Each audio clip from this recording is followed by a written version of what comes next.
How's it going, guys? And welcome back to X-Men What Ifs. What if Beerus woke up in the future timeline? Now, my voice is going to sound a little bit weird for this video, mainly because I have laryngitis, and it's still there, but it's not as bad as it was over the weekend. So I'm going to make sure that I make an effort to get this video out to you guys today. We've got a lot of story to cover today, so if you guys haven't seen part 1 and part 2, make sure you guys do yourself a favor and do that. With that out of the way, let's continue the story. After the events of the Buu saga, well, more of the future Babidi saga, Gohan has shown off his training and that he was able to push the limits of Super Saiyan, and it would result with him showing off Super Saiyan 3. Trunks would decide that he should also take up training from the gods, and would decide to continue his training with the Kais, rather than join Gohan. The two would decide to compete with each other in opposite training conditions. As the two prior to this were master and student, now they are rivals.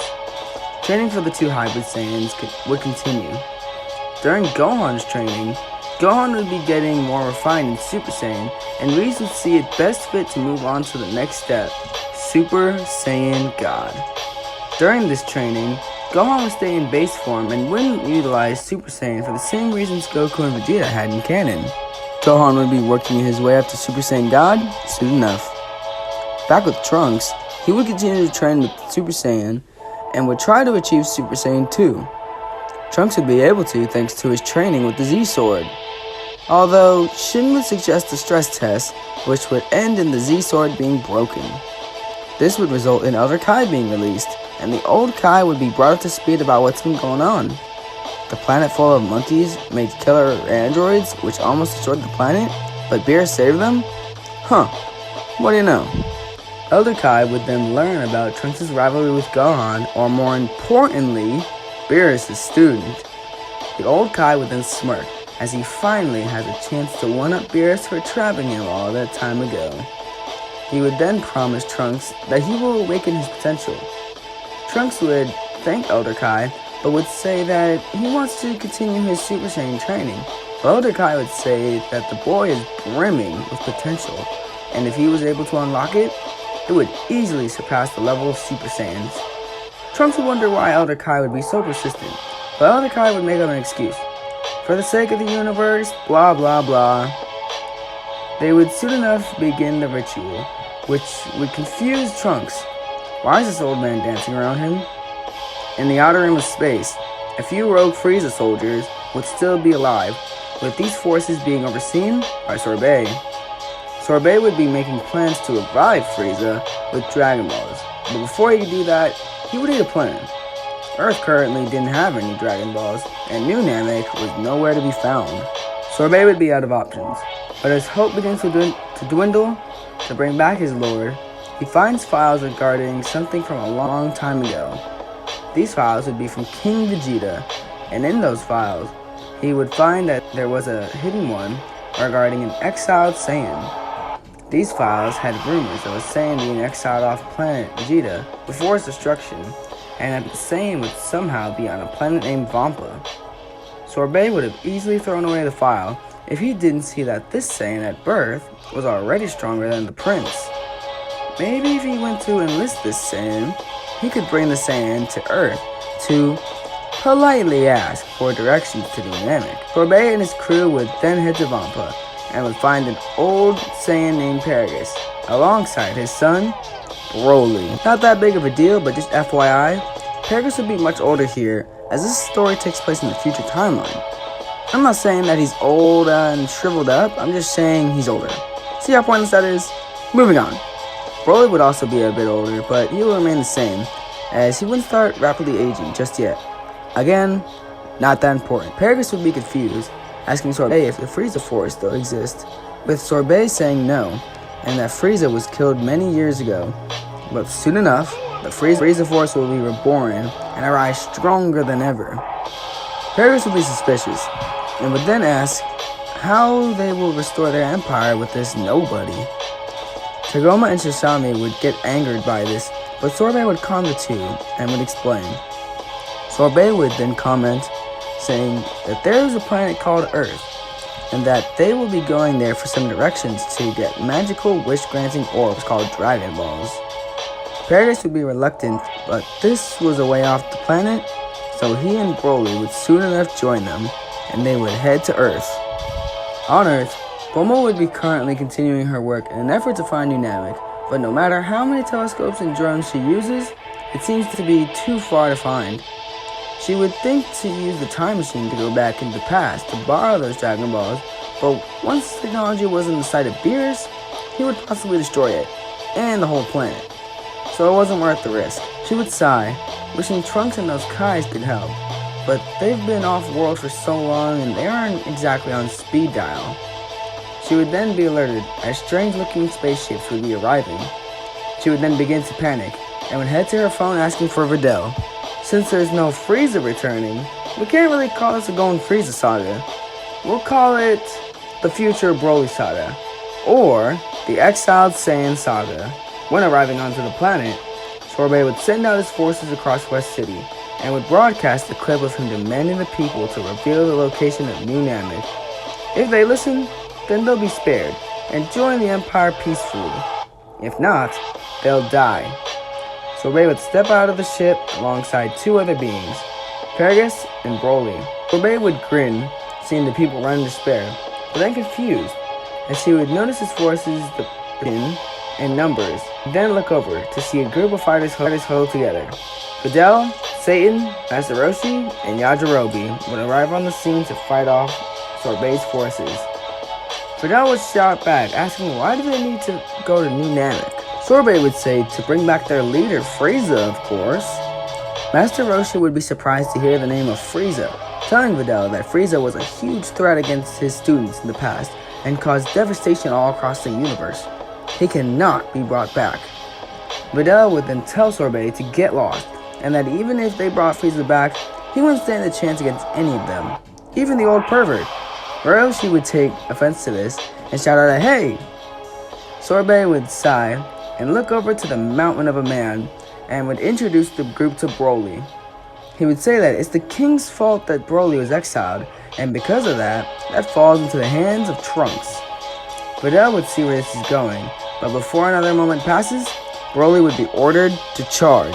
Videl would jump in and kick Broly, but Broly wouldn't even flinch as the kick would slice into his face. Broly would easily be able to fend off the Earthlings, and Bulma would take notice to this and would rush over to her lab. On Beerus' planet, Gohan would be training until he would feel a large energy surge. Whis would ask his student if there's a problem, with Gohan saying he senses something happening. Whis would be surprised and proud that Gohan's senses are properly sharpening up, and Gohan would ask to speak with Trunks. In the realm of the Kais, Elder Kai's crystal ball lights up, and he looks over to see Whis. Whis is then surprised to see Elder Kai back, with Whis commenting that he's in the clear. Beerus is currently napping. Whis would then ask for Trunks' presence, and Trunks would walk on over, with him being surprised to see Gohan, and Gohan would ask if Trunks had felt that presence too, with Trunks saying he's been training so he really didn't feel much. Gohan would then ask if he could check up on Earth, and Trunks would comply and be stunned to see that there's an invasion. Back on Earth, Videl would have been dodging Broly's attacks, as the fighters would try to catch the Saiyan off guard. Broly would show that he's easily adaptable to their attacks, but prone to his anger. Broly would then punch Videl away and would prepare to finish her off, but then he hears someone call out to him. Broly then looks into the distance, seeing a man standing in the distance. Broly's vision would clear and would find Hercule calling out to him, stating, "I'm the World Martial Arts Tournament. Come at me, if you dare." Broly then looks on confused, with Hercule beginning to taunt the Saiyan, and Broly growls as he watches Hercule flick him off with taunts. Broly then has enough and charges towards Hercule, but he then gets stunned as Master Roshi utilizes his Thunder Shock surprise attack. Broly then gets stunned, and Roshi yells towards Yajirobe to do it now. Yajirobe then leaps around and brings his sword down, but before it hits, Broly easily breaks out of Master Roshi's attack, and Broly prepares to punch Yajirobe away, but then he disappears. Broly would look confused, as a large figure would be in front of him. This figure would be Android 16. Android 16 would then state that it's his mission to ensure that Earth is protected, his new objective given by Bulma briefs. Broly would be done with all these Earthlings and would charge towards 16, but 16 would grab onto Broly by his face and slam him down. Videl and the others would be terrified to see another android, but Bulma would go over to explain. Bulma would share that as she was expanding Capsule Corp, she would have been able to find an old Red Ribbon Army lab, where she would find where 17 and 18 were released, and that she found another pod that was another android.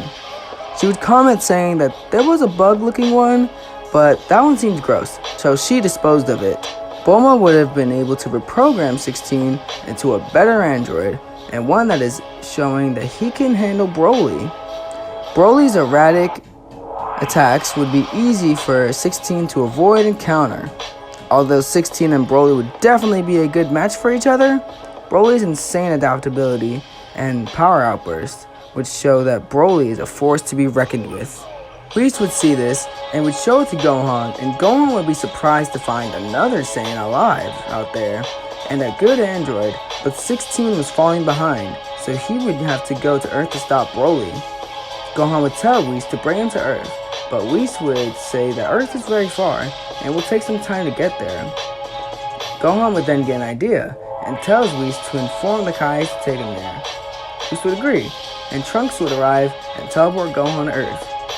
Once arriving, Gohan would jump in and kick Broly away from 16. Trunks and Gohan would get an aggravated look towards 16, but would tell him to stay back and help the people in distress. 16 would comply, stating to be cautious of the Saiyan's anger outbursts. Beerus would then get up, angered, looking to lock his eyes onto Trunks, telling Broly to attack, and Broly would pounce towards Trunks. Broly would then grab onto Trunks' face and slam him into the ground. Gohan would try to help, but Sorbet would order his soldiers to attack the Saiyan. Gohan would easily be able to fend off the soldiers, but Videl would jump in smirking, saying he's not taking all the credit this time. Gohan would smirk, as the two would continue to fend off the soldiers. Trunks would be having a hard time, as every time he overpowers Broly, the Saiyan continues to adapt. Trunks would eventually have to awaken his mystic form, which would finally be able to push Broly back. Trunks would then begin to pummel Broly and would knock Broly down, but this time he would use Shin's paralysis to keep the Saiyan down. Trunks would then walk over to Broly and threaten Broly, telling him to leave his planet alone and to not come back.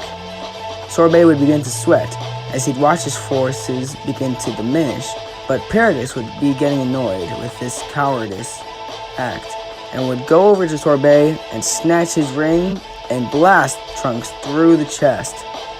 The blast pierced through his chest, and Trunks would then cough up blood as he would fall towards the ground. Broly would then rage out and buff into his wrathful state, and he would bring his foot out to stomp onto Trunks' skull, but Gohan would grab onto him and dash away. Gohan then looks towards Broly and asks where he's been in the universe. Broly would then pounce towards Gohan, but he would flare up into Super Saiyan 2 and catch his attack. Gohan would be getting pushed back due to Broly's ferocity, so he would transform into Super Saiyan 3 for a split second and punt Broly off of him. Broly would then regain his footing, and Gohan would power down back into his Super Saiyan form. Trunks would rush over, telling Gohan to be careful, as this Saiyan adapts very easily. Gohan would have a perfect plan for this. Gohan would then power down out of his Super Saiyan, as he would then close his eyes and calm himself. A new aura was around Gohan, with its fiery glare blinding Trunks, but soon enough, Gohan would be shown to have slimmed down, and now his hair had become a different shade. Gohan has finally become a Super Saiyan God.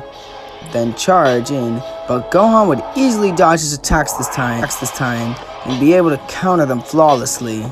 Broly would continue throwing strike after strike, with Gohan continuing to dodge. Beerus would shout towards Broly to not let up and to crush him. Gohan would notice this and would replicate Trunks' paralysis to stop Broly. Gohan would then tell Broly to calm down and that he doesn't need to be manipulated by these bad people.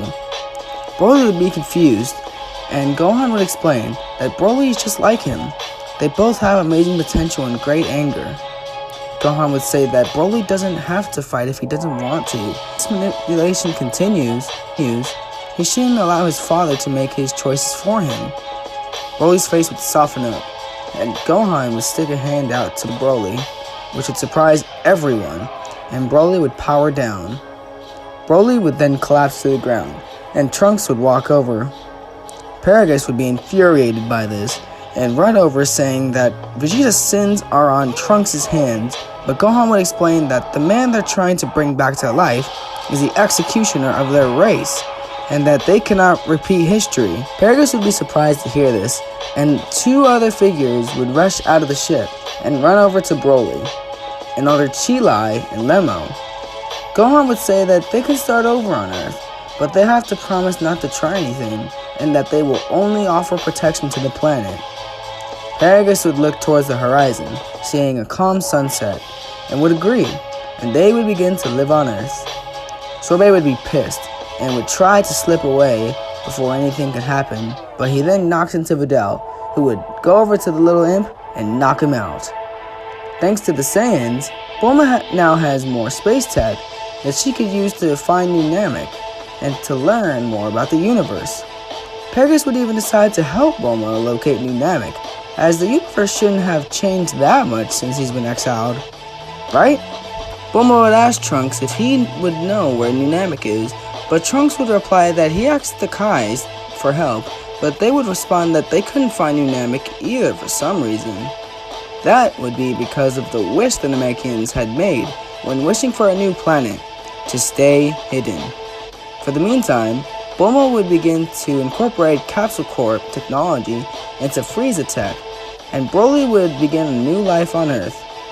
Gohan would plan to go to training, but he would invite Broly so they can help him control his rage. He senses that there's more to this Saiyan than meets the eye. And with that, we're gonna leave the story off for right here. Thank you guys so much for watching this video, and if you enjoyed it, make sure you guys leave a like, share, and subscribe, as that kind of stuff really motivates me to continue making stories like this. And this one took a while. Next time, we'll continue into the story of the Tournament of Destroyers arc, and see how our future buddies deal with that storyline. But with that, thank you guys once again, and that'll be it for today. Later!